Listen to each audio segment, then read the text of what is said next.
A good Sunday morning to you and welcome. This is the broadcast for Presbyterian Church of the Covenant in Greensboro, North Carolina. And yeah, it looks a little bit different because we're in between spaces right now. But I still wanted to share a couple of readings and a short homily with you. So, first, let's start with our reading from the biblical text from Acts of the Apostles, chapter 2, verses 42 through 47. I'm reading from the NRSV updated edition.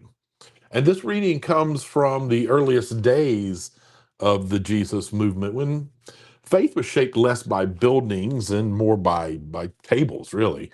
The reading says this: They devoted themselves to the apostles' teachings and fellowship, to the breaking of bread and the prayers. And all came upon everyone because many wonders and signs were being done through the apostles. And all who believed were together and had all things in common. They would sell their possessions and goods and distribute the proceeds to all as any had need. And day by day, as they spent much of the time in the temple, they broke bread at home and ate their food with glad and generous hearts, praising God and having the goodwill of all the people. And day by day, the Lord added to their number those who were being saved. May we add blessing and meaning to the reading of those words. And that, my friends, is the story that our church community is stepping back into beginning this week. I also want to share from a reading from Anna Julia Cooper, who was a Black woman scholar, an educator, a theologian adjacent kind of thinker, a reading from her book called A Voice from the South, which was published in 1892.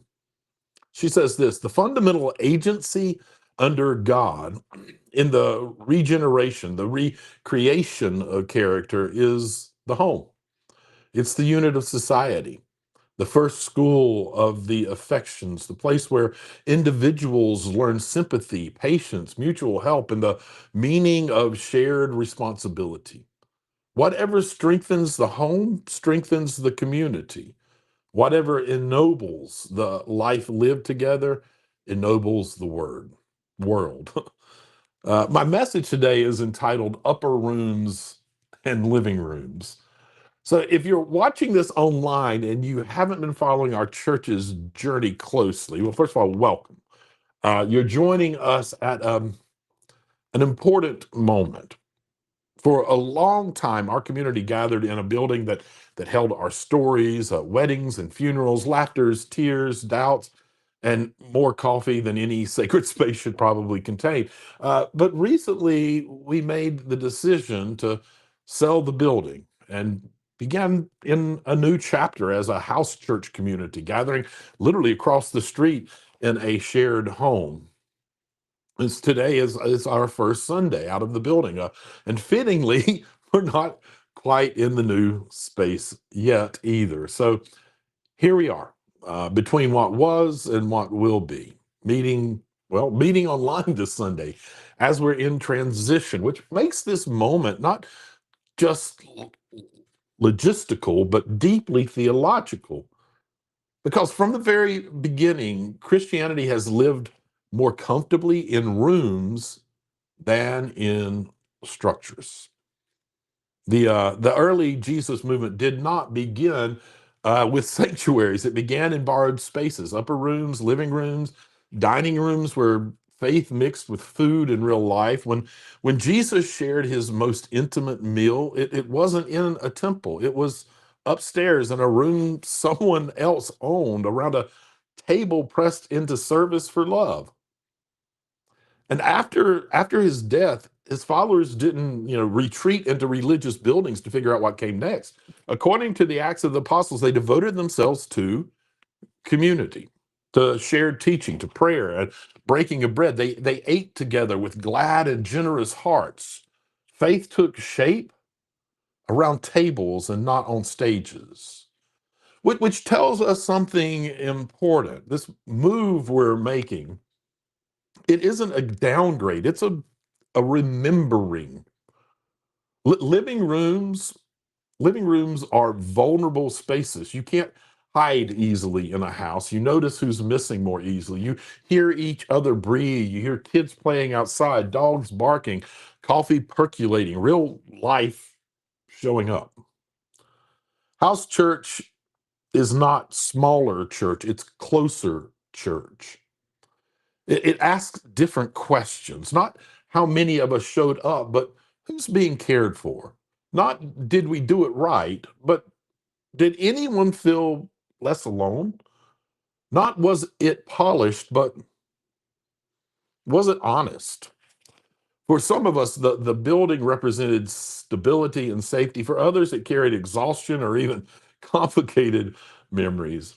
And both can be true. Grief doesn't mean we made the wrong choice. It means the place mattered. What matters now is this: we are not losing who we are. We are trusting that love does not need square footage to be real. That community does not require a steeple to be sacred, that God does not panic when the floor plan changes.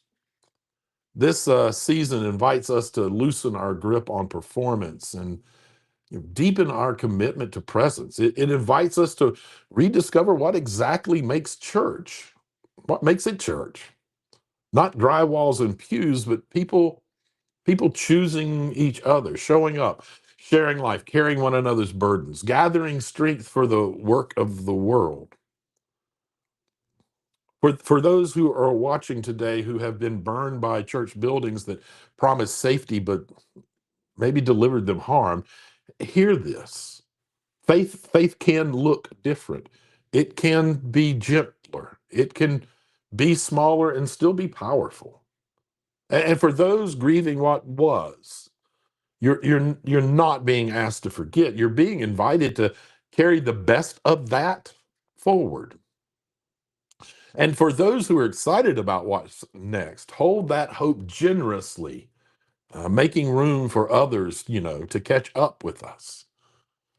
Today, we're not gathering in a sanctuary or in a living room, but we are still we're still gathered across screens, across kitchens and couches, across doubt and hope, which means church is church is still happening.